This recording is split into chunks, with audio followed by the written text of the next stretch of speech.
सुप्रभात बच्चों।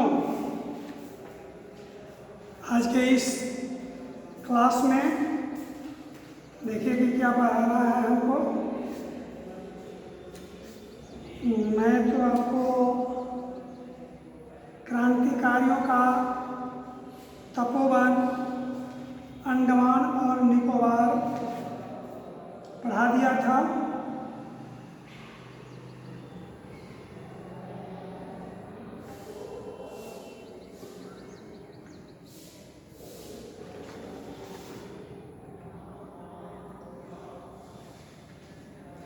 ये भी मैं पढ़ा दिया था कि अंडमान द्वीप समूह में 204 द्वीप होते हैं। याद रखिएगा, अंडमान द्वीप समूह जो बना है 204 द्वीपों को मिलाकर अंडमान द्वीप समूह बना है।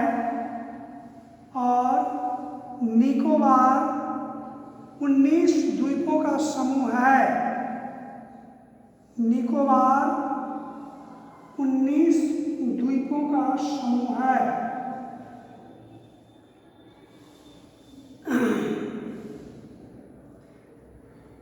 निकोबार द्वीप समूह में कितने द्वीप हैं? 19। यहाँ के मूल निवासियों को मंगोल कहा जाता है।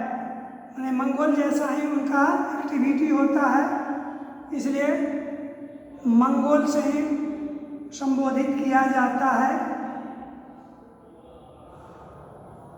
ये रोमन लिपि में निकोबारी पढ़ते हैं। इन्हें अंग्रेजी के साथ साथ हिंदी भी पढ़ाई जाती है। ये मैं कल भी बताया है कि इन द्वीप समूहों में गंदगियाँ बिल्कुल नहीं होती है। बिल्कुल ये द्वीप समूह साफ सुथरा है, क्योंकि इतनी ज़्यादा वर्षा होती है कि वर्षा अपने साथ जितने भी अवांछनीय तत्व हैं, पदार्थ हैं, गंदगियाँ हैं, कूड़े करकट हैं, सबको अपने साथ समेटकर और समुद्र में डाल देती है, जिसके कारण यहाँ का क्षेत्र बड़ा ही पवित्र और साफ दिखता है। गंदगी बिल्कुल नहीं दिखाई पड़ती।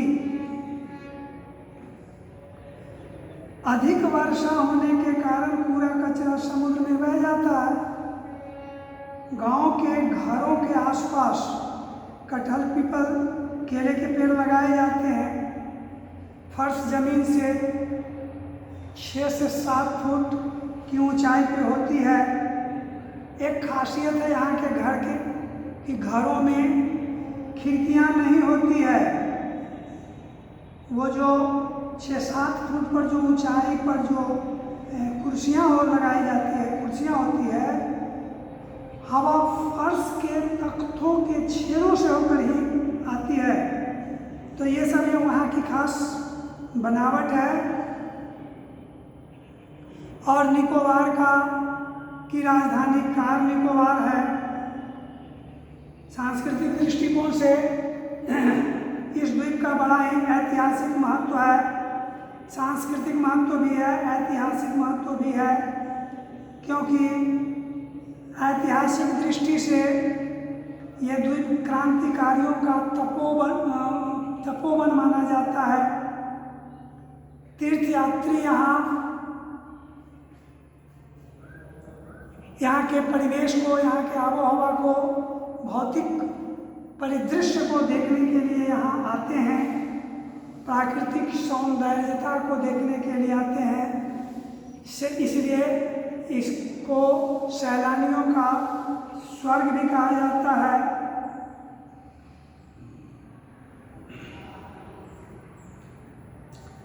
यहाँ बहुत कुछ ऐसे हैं जो बहुत ही सुंदर है।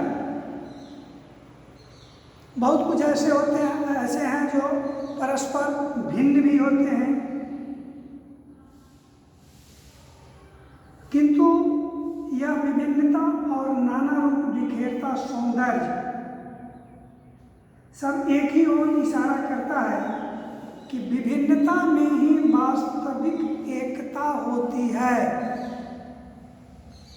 कहा भी गया है कि अनेकता में एकता हिंद की विशेषता। जहाँ विभिन्नता होती है वहीं एकता भी होती है। और महाकवि विश्वकवि रविन्द्रनाथ ठाकुर जी ने इसके विषय में, इस स्थल के बारे में गीत भी लिखा है कि नहीं। तो इस प्रकार कल ही इस चैप्टर को मैंने समाप्त कर दिया था।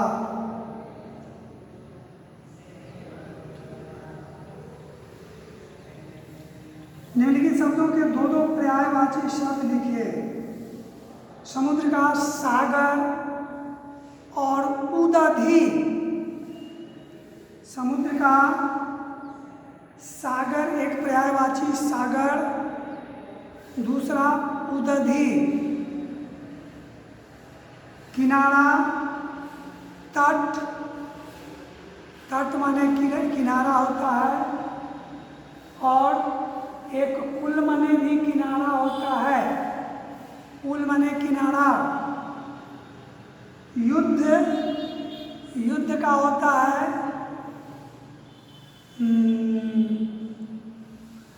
लड़ाई।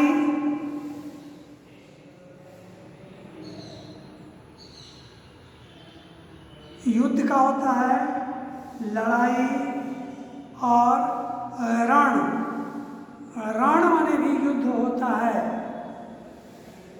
एकत्र,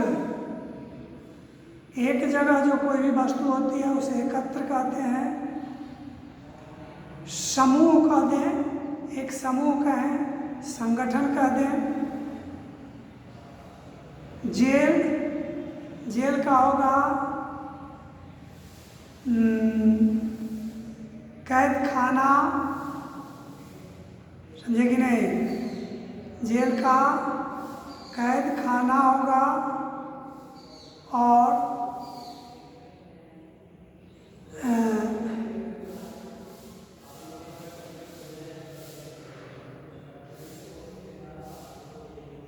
एक और होगा, याद कर लीजिएगा, वन का होगा विपिन, कानन, जंगल।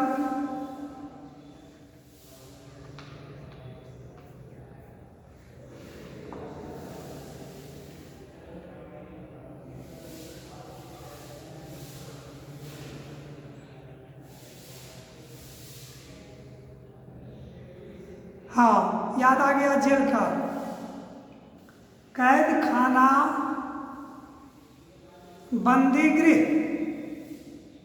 जेल का हो गया कैद खाना, बंदी गृह। वन का विपिन, कानन, जंगल,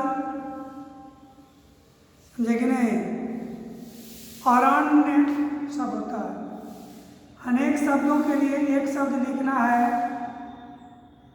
चारों तरफ पानी से घिरी हुई जमीन टापू कहते हैं, इसे द्वीप कहते हैं। क्या कहते हैं? टापू या द्वीप। राजनीति से संबंधित, राजनीति से संबंधित। तो राजनीतिज्ञ भी हो सकता है, राजनैतिक भी हो सकता है। तो राजनीति से संबंधित राजनैतिक। जिसका विवाह न हुआ हो उसको कहते हैं अविवाहित। जिसका विवाह न हुआ हो उसे हम अविवाहित कहते हैं। अनेक शब्दों के बदले एक शब्द, समझ गए होइएगा। जिसका विवाह न हुआ हो अविवाहित, उसके लिए एक शब्द बना हुआ है अविवाहित। और निम्नलिखित शब्दों में इत प्रत्यय लगाकर लिखना है।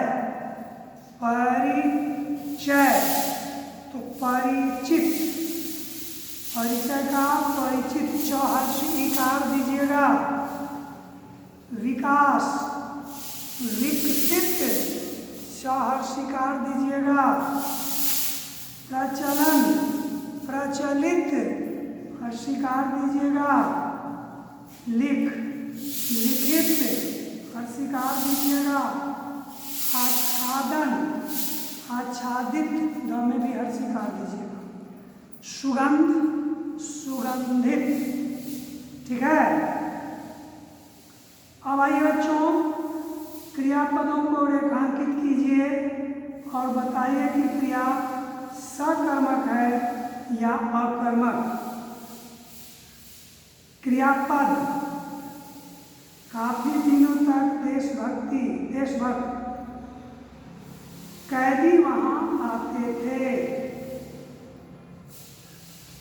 अधिकांश प्रदेश सघन वनों से घिरा हुआ है।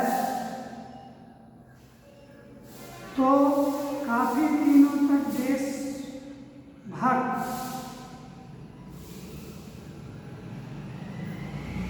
आना, देशभक्त कैदी वहां आते रहे। तो इसमें कहता है कि क्रिया सकर्मक है। क्रियापदों को भी रेखांकित करना है।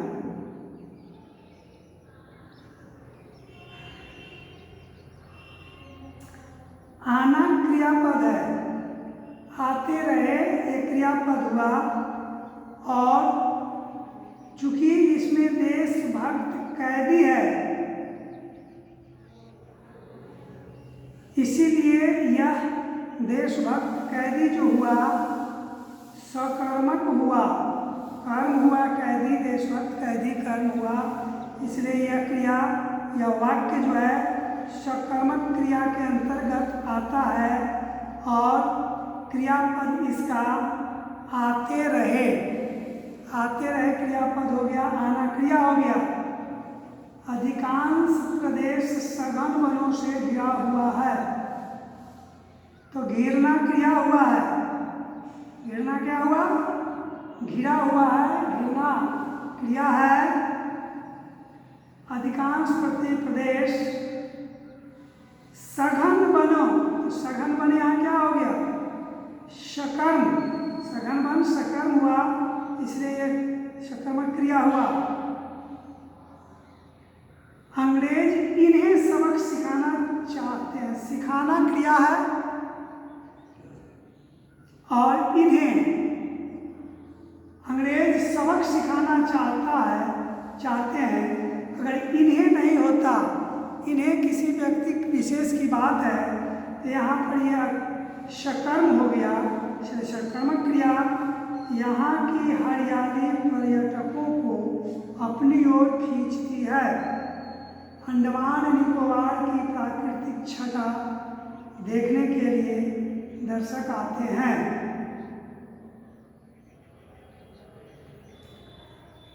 सब तो इसमें जो है सो कि सकर्मक ही है। देखना, छटा देखना क्रियापद हो गया, अंडरलाइन करना है इसको, देखना। यहाँ की हरियाली पर्यटकों को अपनी ओर खींचना, खींचना भी क्रियापद हो गया।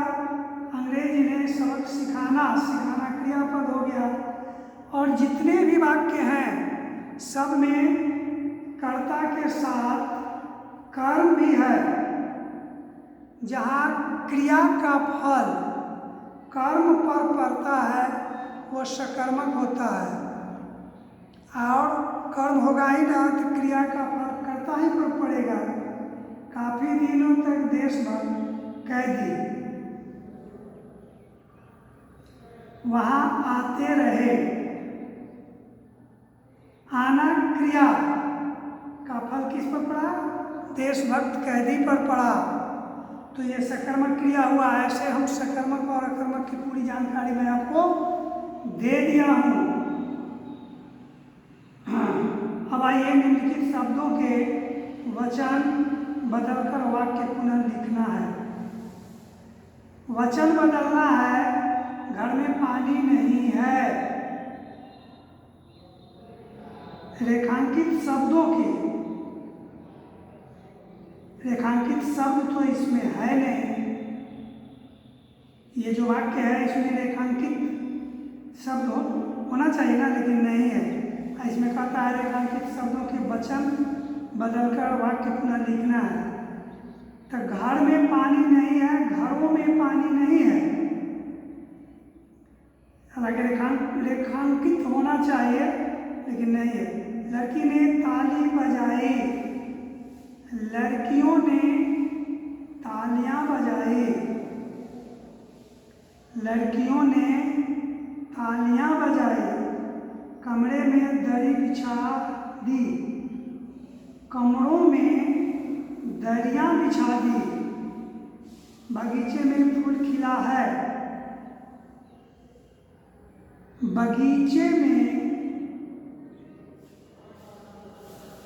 बगीचों में फूल खिले हैं। क्रांतिकारी ने कष्ट झेला, क्रांतिकारियों ने कष्ट झेले, क्रांतिकारियों ने कष्ट झेले होगा इसमें। क्रांतिकारी का बहुवचन क्रांतिकारियों, और जब बहुवचन होगा तो झेला नहीं, झेली नहीं, झेले। एक वचन में झेला और वचन बदलना है, बहुवचन में हो गया झेले। यहाँ का समुद्र तट सुंदर है, इसका वचन बदलना है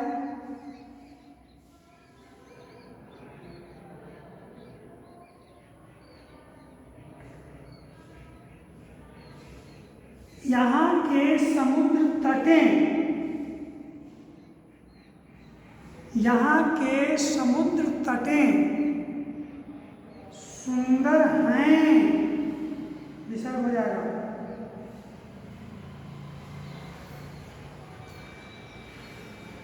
और संयुक्त क्रिया के बारे में बताया ही है कि जब दो या दो से अधिक क्रियाएं मिलकर किसी क्रिया को पूर्ण बनाती है तो उसे संयुक्त क्रियाएं कहते हैं।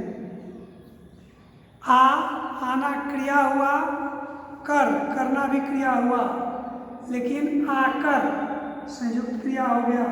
उठकर संयुक्त क्रिया, चल दी, चाह कर, ले देंगे आदि क्रियाएं संयुक्त क्रिया की सहायक सहकारी क्रिया के रूप में प्रयुक्त होती है।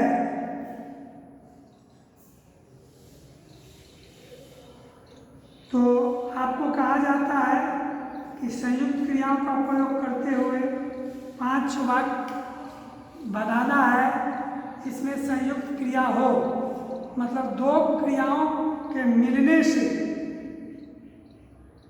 जब कोई पूर्ण क्रिया बनता है तो उसे संयुक्त क्रिया कहते हैं। तो ये हो गया ना, ये तो करीब करीब हो ही गया।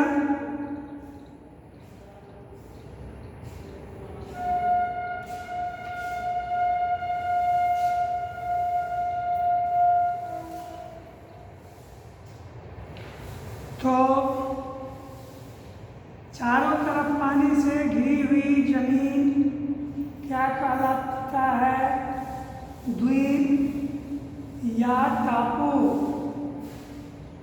राजनीति से संबंधित राजनीति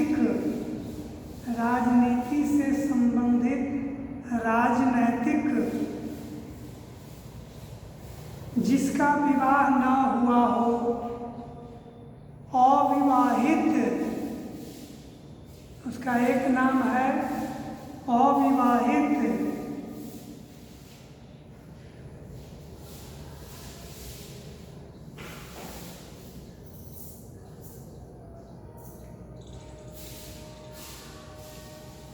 तो इस प्रकार आज की ये पढ़ाई आपकी संपन्न हुई। चैप्टर 8 समाप्त हुआ।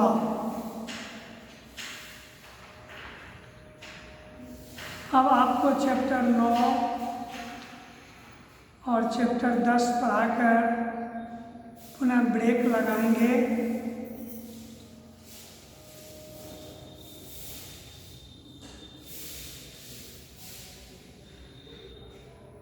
तो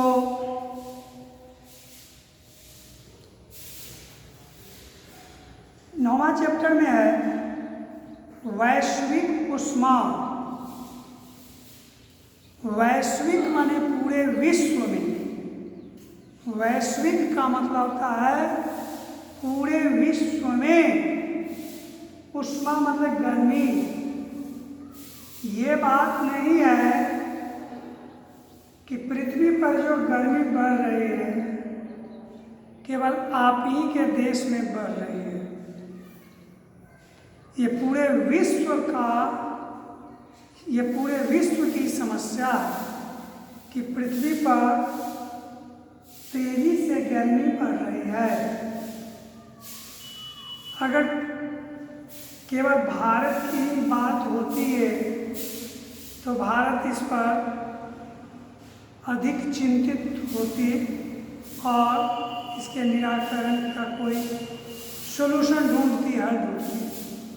लेकिन पृथ्वी पर जो ये रोज रोज गर्मियाँ बढ़ रही है ये तो वैश्विक समस्या है। तो वैश्विक को कहते हैं ग्लोबल इंग्लिश में, और ऊष्मा को कहते हैं warming. Global warming. Warm means होता है गर्म, तो ग्लोबल वार्मिंग माने वैश्विक महामारी, वैश्विक ऊष्मा। तो आपको वैश्विक ऊष्मा के बारे में पढ़ना है। आप अगर इसको पार करके आइएगा और जितने भी लाल अक्षरों में लिखे हुए शब्द हैं उसका अगर अर्थ आपको आता होगा तब तो ठीक ही है, नहीं आता होगा तो इधर पुस्तक में उसका अर्थ भी लिखा हुआ है, उस अर्थ को आप समझ लीजिएगा। तो मैं जो आपको पढ़ाऊँगा वो आपको अच्छी तरह से समझ लीजिएगा, जान जाइएगा। दूषित माने होता है गंदा, परिवर्तन माने चेंज। पर्यावरण का मतलब जानते हैं आसपास का जो वातावरण होता है उसे पर्यावरण कहते हैं। तो ठीक है बच्चों, इस चैप्टर 9 को पढ़ के आइएगा, देखेंगे कल। कोशिश करेंगे इसको पूरा कर दें, लेकिन जल्दीबाजी नहीं करेंगे। हुआ तो हुआ, नहीं हुआ तो फिर अगले दिन के लिए छोड़ देंगे। तो आज की पढ़ाई बस इतनी ही। आपसे पुनः कल मिलेंगे, तब तक के लिए धन्यवाद।